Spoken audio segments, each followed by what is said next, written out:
Habrá consecuencias.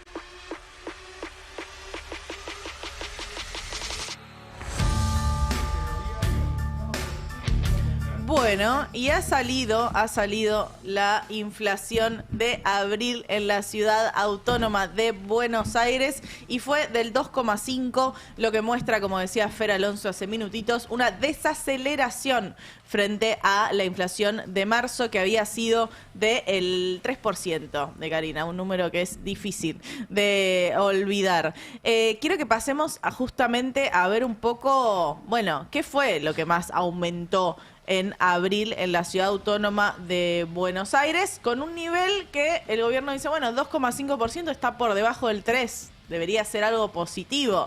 Bueno, sigue siendo un nivel bastante elevado si tenemos en cuenta la recesión económica que estamos viviendo. Y ahí en los sectores vemos este aumento del 5,4% en el transporte, del 3,3% en el cuidado personal, 2,8% en prendas de vestir y calzado, 3,4% en información y comunicación, algo que sabemos que es fundamental para las personas, incluso para ir a trabajar. Entonces, en esta inflación que toca nuestros bolsillos, sobre todo, por ejemplo, en el rubro de transporte, que vale hacer la aclaración de que va a volver a aumentar ya la semana que viene, ¿no? La semana que viene tenemos ahí la placa de cómo aumenta el transporte en el AMBA, en la Ciudad Autónoma de Buenos Aires y en la provincia de Buenos Aires. Un tren que aumenta un 18% y un colectivo que aumenta un 2%, pero que ya había aumentado a principio de mes. Entonces nos vamos acercando a, en el caso del colectivo, gastar 1.000 pesos o más de 1.000 pesos por viaje promedio. Y acá quiero hacer una aclaración, porque estamos hablando del precio del transporte público, o sea, de lo que usamos las y los trabajadores para ir a trabajar. Hay pocas cosas más ineficientes que encarecer el transporte público y que bajar la calidad del transporte público, porque lo que estamos viviendo este año, donde hay menos unidades dando vuelta por la ciudad y por la provincia y por los centros urbanos, bueno, es que la gente dedica mucho más tiempo justamente en el traslado a ese lugar de trabajo y empieza a pesar, ¿no?, ese costo de transporte. Entonces hay lugares donde en realidad en términos de horas, sobre todo cuando hago changas, sobre todo cuando tengo trabajos de horarios partidos, bueno, tengo que empezar a hacer la cuenta de si me rinde o no ir a ese trabajo. Quería arrancar con la inflación porque el jueves vamos a tener el número de inflación nacional del INDEC, pero como vimos justamente en estos aumentos de transporte, de servicios, de comunicación, bueno, esta metodología que sigue usando el INDEC, que se llevó a Marco Lavagna, se llevó la renuncia de Marco Lavagna por la imposibilidad política que puso el gobierno para actualizar la metodología a la última disponible, que sería una canasta de 2017 y 2018, donde pesan mejor los servicios y las cosas en las que gastamos habitualmente. Bueno, al seguir usando la canasta 2004-2005, va a ser un número donde tenemos que volver a insistir que no va a reflejar bien lo que está pasando en nuestros bolsillos. Pero incluso con esa metodología vieja estamos hablando de una inflación que es muy alta para el nivel de recesión que estamos viviendo. Y también, Fer Alonso lo decía ayer, ¿no? Había una diferencia de 0,2, 0,3 puntos en esa medición mensual cuando comparábamos las dos canastas. Bueno, esa es una forma indirecta y bastante opaca de seguir quitándole el poder adquisitivo, por ejemplo, a las y los jubilados que cobran justamente por esa actualización del índice general de inflación. También a quienes cobran asignaciones sociales y, por supuesto, también a las y los trabajadores que tienen que negociar paritarias, que sabemos están por debajo de la inflación, porque este gobierno, que sí interviene mucho en el mercado laboral, bueno, intervino poniendo techos a las paritarias para que justamente esta recesión se mantenga y los precios no se disparen. Pero ayer les decía que la idea, por lo menos de esta semana, que me toca suplir a Ari en este gran programa, tiene que ver con tratar de armar un hilo entre los editoriales para explicar un poco dónde estamos parados, porque el nivel de transformación que estamos experimentando en la Argentina es muy grande. Entonces quería aprovechar estos 5 días que me tocan y hoy toca justamente hablar de la educación pública. Uno de los sectores más golpeados por este gobierno, pero también uno de los sectores que más ha enfrentado a este gobierno. El sector del movimiento universitario ha logrado una conquista legislativa, ha logrado insistir con esa conquista legislativa y con todo ese recorrido armado, con 3 marchas federales universitarias, igual el gobierno no la cumple. Y no solo no la cumple, sino que sigue ajustándola. Salió publicado en el boletín oficial este nuevo recorte en la educación pública y también a la ciencia y técnica argentina, porque evidentemente hacia donde vamos no se necesitan personas más formadas, sino todo lo contrario. Lo que estamos viendo en pantalla es justamente ese recorte en el rubro de fortalecimiento de la infraestructura social, del cuidado y sanitaria, o sea, el desarrollo de la infraestructura del conocimiento.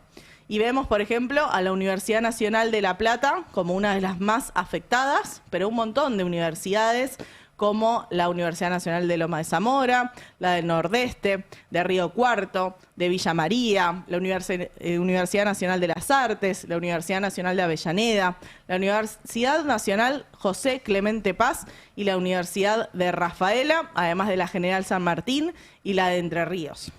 Es un recorte de 5.303 millones de pesos en fondos destinados justamente a la infraestructura y los gastos de capital para todas estas universidades nacionales.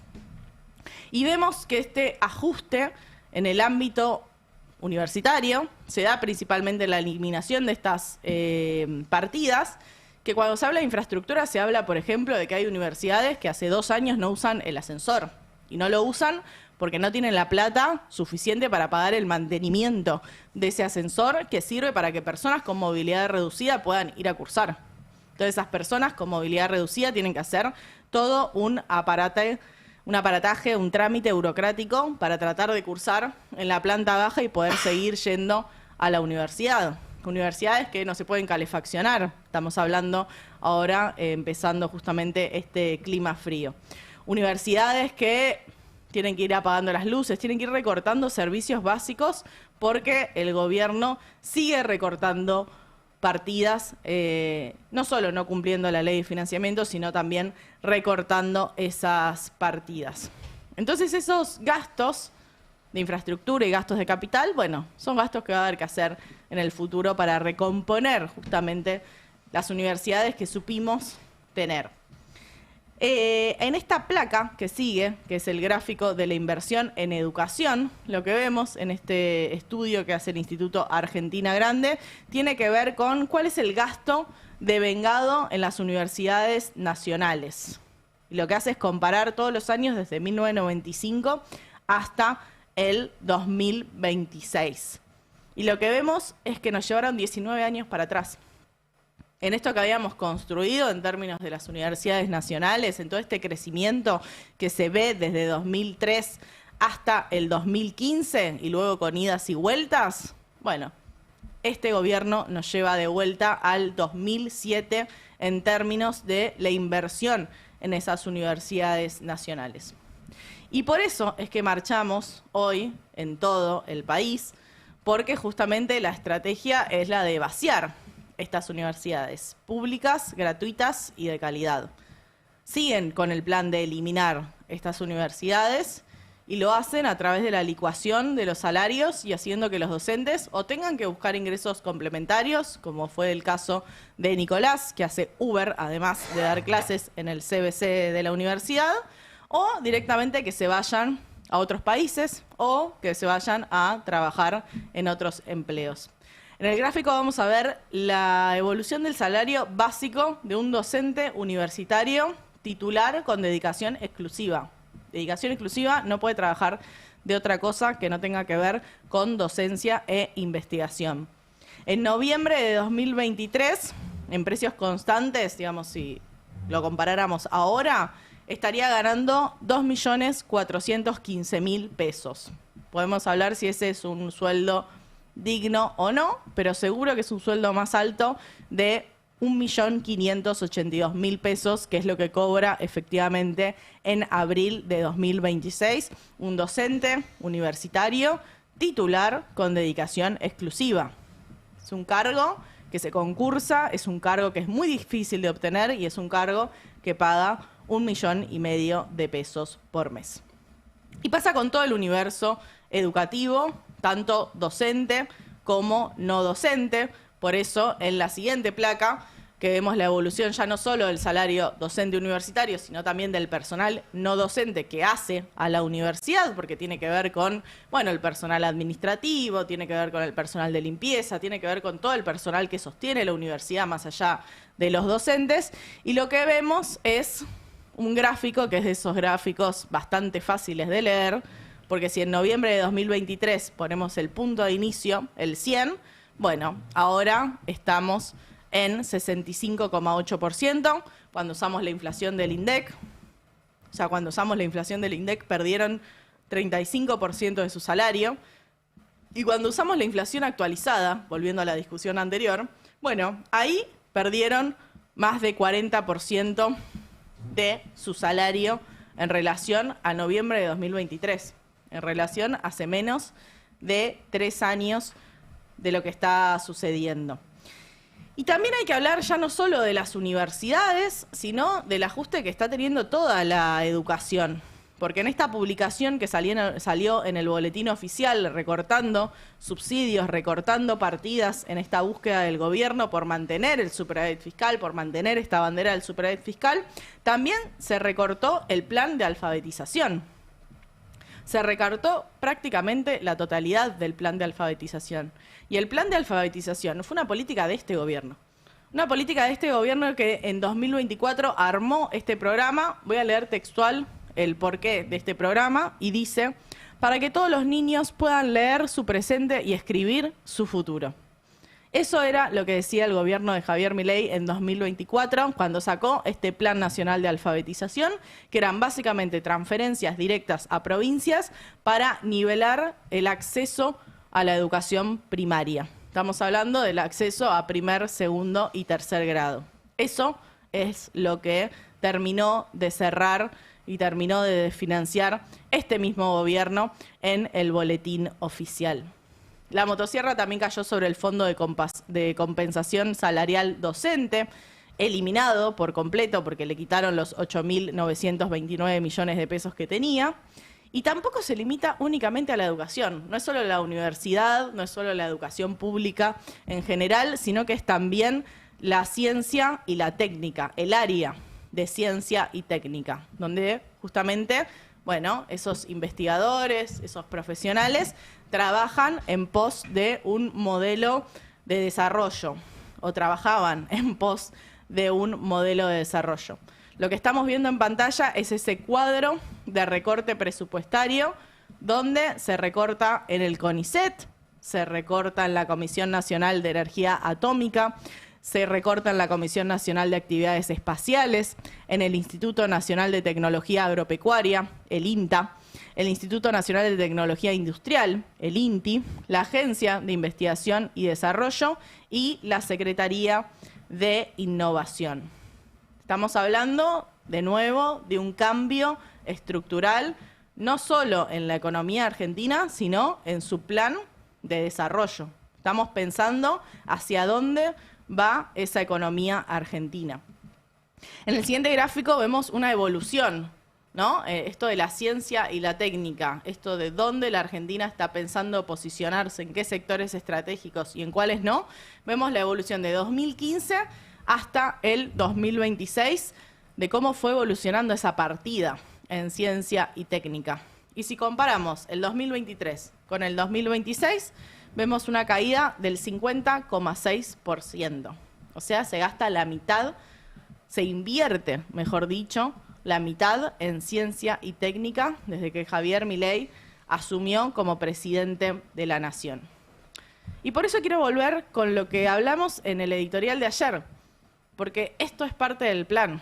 todo marcha acorde al plan. Universidades, ¿para qué? Ciencia y técnica, ¿para qué? Si el modelo económico es un modelo económico reprimarizante, donde el foco está en extraer recursos de nuestro país para el resto del mundo. Y efectivamente, en ese modelo de país no necesitamos una fuerza de trabajo capacitada. No necesitamos universidades, no necesitamos ciencia y técnica. De hecho, les juega en contra.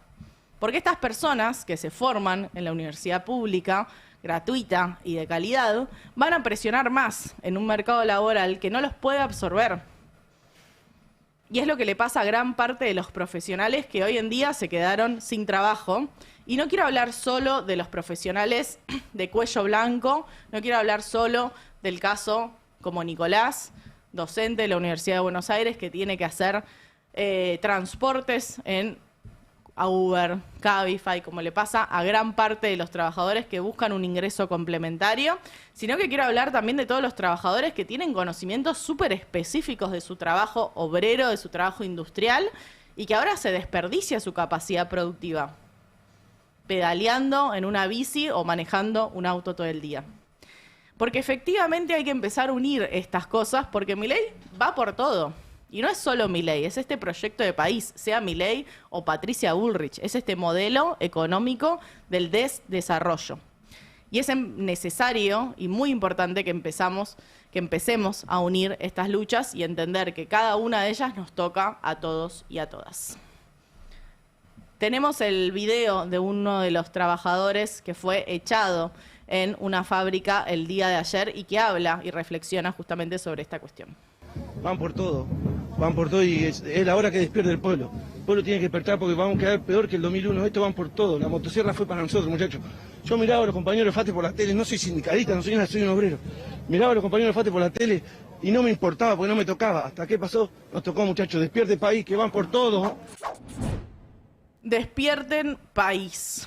Porque esto que está pasando en la Argentina pasa en un mundo donde a Estados Unidos le sirve muchísimo tener un proveedor de minerales, de alimentos, de energía barata, en lo que considera que es su patio trasero, en lo que considera que le corresponde por ser Estados Unidos.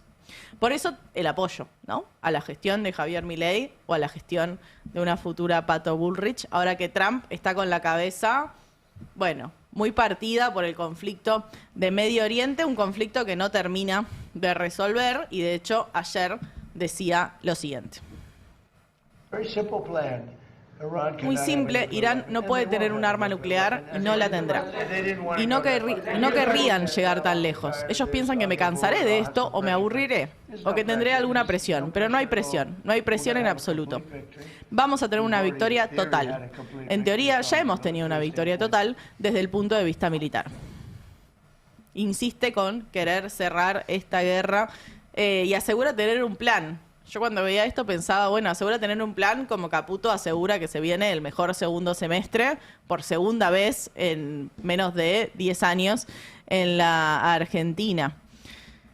Pero tenemos esta placa de Al Jazeera que muestra justamente, voy a leer el textual del tuit, dice: el profesor iraní Mostafa, no voy a leer ese apellido, dice que la puerta a las negociaciones sigue abierta del lado iraní, pero ha sido cerrada por Estados Unidos. Agregó que desde la perspectiva de Teherán, capital de Irán, Estados Unidos parece estar preparándose para reanudar la guerra en aproximadamente una semana. Pero ¿cómo puede ser si escuchamos a Trump diciendo que ya ganaron desde el punto de vista militar? Bueno, evidentemente esta guerra va para más largo y hay un rol de América Latina y de la Argentina como proveedor de insumos en un mundo cada vez más conflictivo.